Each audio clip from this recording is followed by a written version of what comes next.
Hello friends, welcome to Amina சமையல். Today நம்ம சேனலில் மீன் குழம்பு ரெசிபி தான் ஃப்ரெண்ட்ஸ் பண்ண போகிறோம். அதாவது நெத்திலி மீன் குழம்பு. பார்க்கவே கலர்ஃபுல்லாக இருக்குங்களா, டேஸ்ட்டு அப்படி தான் ஃப்ரெண்ட்ஸ், சூப்பராக இருக்குது.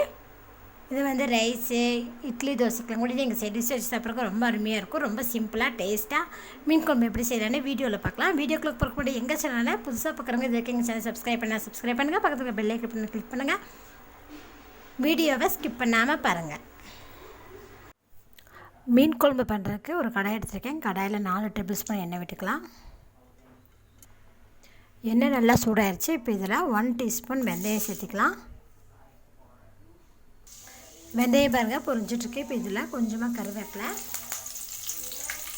கருவேப்பிலை நல்லா எண்ணெயில் பொரிஞ்சிருச்சு. இதில் 15 சின்ன வெங்காயத்தை சின்னதாக கட் பண்ணி வச்சுருக்கேன். அதில் சேர்த்துட்டு வெங்காயத்தை நல்லா வதக்கி விட்டுக்கோங்க.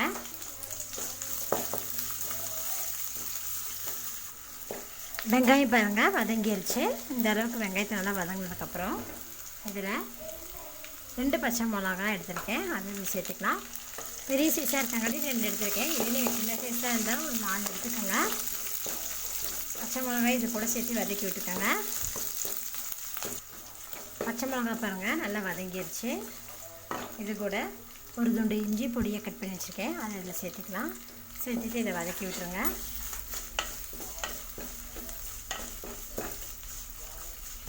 இஞ்சி சேர்ந்து வதங்கினதுக்கப்புறமா இதில் சின்ன சைஸ் தக்காளியாக இருந்தால் 3 எடுத்துக்கோங்க. பெரிய சைஸ் தக்காளியாக இருந்தால் 2 எடுத்தால் போதும். அதை மிக்ஸி ஜாரில் போட்டு நல்லா பேஸ்ட்டாக அரைச்சி எடுத்துருக்கேன். அது இதில் சேர்த்துக்கலாம்.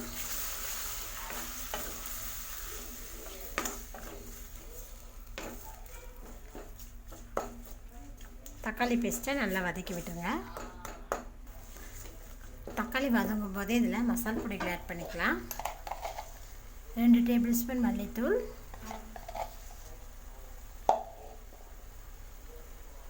1/2 டேபிள் ஸ்பூன் ஜீரகத்தூள், 1/2 டேபிள் ஸ்பூன் மஞ்சத்தூள், மிளகாத்தூள் 1/2 டேபிள் ஸ்பூன். உங்களுக்கு எப்படி காரமோ அது தகுந்தபடி நீங்கள் அதிகப்படுத்தவோ குறைவாகவோ பயன்படுத்திக்கலாம். ஏன்னா நான் 2 பச்சை மிளகா வேறு சேர்த்துருக்கேன்.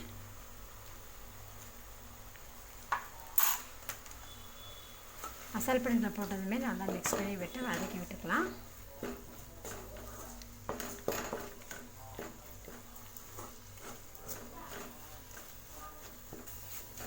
பாருங்கள், மசாலா பொடிகளை போட்டு நான் நல்லா வதக்கி விட்டாச்சு. இதில் மீன் குழம்புக்கு தேவையான அளவுக்கு புளிக்கரைசல் ஆட் பண்ணிக்கலாம்.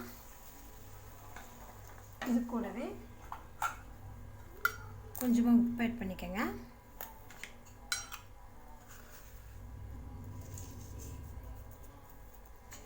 இது நல்லா மிக்ஸ் பண்ணி விட்டுடலாம்.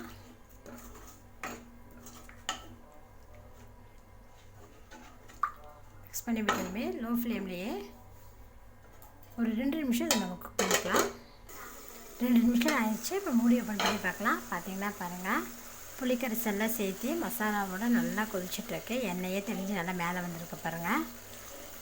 இந்த ஸ்டேஜில் நம்ம இது கூட குழம்புக்கு தேவையான அளவுக்கு தண்ணி சேர்த்திக்கலாம்.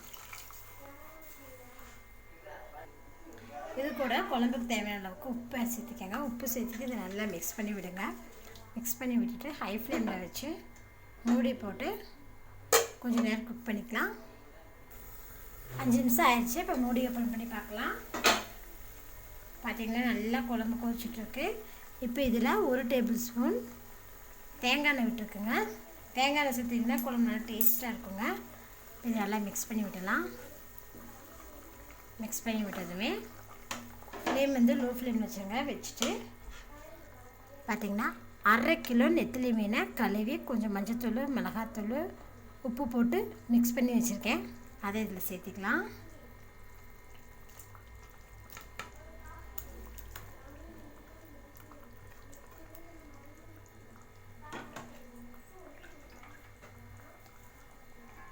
இப்போ இது நல்லா மிக்ஸ் பண்ணி விட்டுருங்க. இதில் நான் தேங்காய் சேர்த்தலை. உங்களுக்கு வேணால் நீங்கள் தேங்காய் சேர்த்திக்கலாம். நான் தேங்காய் இல்லாமல் தான் இந்த மீன் குழம்பு வச்சுருக்கேன், நெத்திலி மீன் குழம்பு. ஏன்னா தக்காளி அரைச்சி ஊற்றிருக்கோம்ல, அதனால் குழம்பு திக்காக தாங்க இருக்கும். அப்படியே உங்களுக்கு வேணுனாங்கன்னு நீங்கள் இதில் கொஞ்சம் தேங்காய் சேர்த்திக்கங்க. லோ ஃப்ளேம்லேயே வச்சு ஓப்பன்லேயே கொஞ்சம் நேரம் இது குக் பண்ணிக்கலாம். கொஞ்சம் நேரம் லோ ஃப்ளேம்லேயே ஓப்பன்லேயே நான் குக் பண்ணிட்டேன் பாருங்கள். பார்த்திங்கன்னா மீனில் பார்த்திங்கன்னா நல்லா மசாலா பிடிச்சி பார்த்திங்கன்னா நல்லா குக் ஆகிருக்கு பாருங்கள். மீன் போடுறதுக்கு முன்னாடி உங்களுக்கு உப்பு காரம் புளிப்புலாம் சரியான அளவில் இருக்கான்னு பார்த்துட்டு அதுக்கப்புறமா நீங்கள் மீன் போடுங்க. ஏன்னா மீன் போட்டதுக்கப்புறம் அதுக்கப்புறம் நம்ம மசாலா எதுவும் சேர்த்துனோம்னா உங்களுக்கு மீனெல்லாம் உடஞ்சிரும். அதனால் மீன் போடுறதுக்கு முன்னாடியே நம்மளுக்கு குழம்புக்கு தேவையான மசாலா சரியாக இருக்கான்னு செக் பண்ணி பார்த்துட்டு தாங்க மீன் போடணும். இப்போ இதில் கொஞ்சமாக நறுக்குன்னு கொத்தமல்லி தழைகளை தூவிடலாம். அவ்வளோதாங்க, ஸ்டவ் ஆஃப் பண்ணிடலாம். பாருங்கள், நம்மளோட மீன் குழம்பு நல்லா சூப்பராக ரெடி ஆயிடுச்சு. எல்லாம் நல்லா சூப்பராக இருந்திருக்குன்னு பாருங்கள். நீங்களும் இது போல் செஞ்சு பாருங்கள். செஞ்சு பார்த்துட்டு உங்கள் கமெண்ட்டை சொல்லுங்கள். என்னோட இந்த வீடியோ உங்களுக்கு பிடிச்சினா லைக் பண்ணுங்கள், உங்கள் ஃப்ரெண்ட்ஸ்க்கு ஷேர் பண்ணுங்கள். மறக்காமல் ஆமினா சமைச்சேன்னா சப்ஸ்கிரைப் பண்ணுங்கள். நன்றி.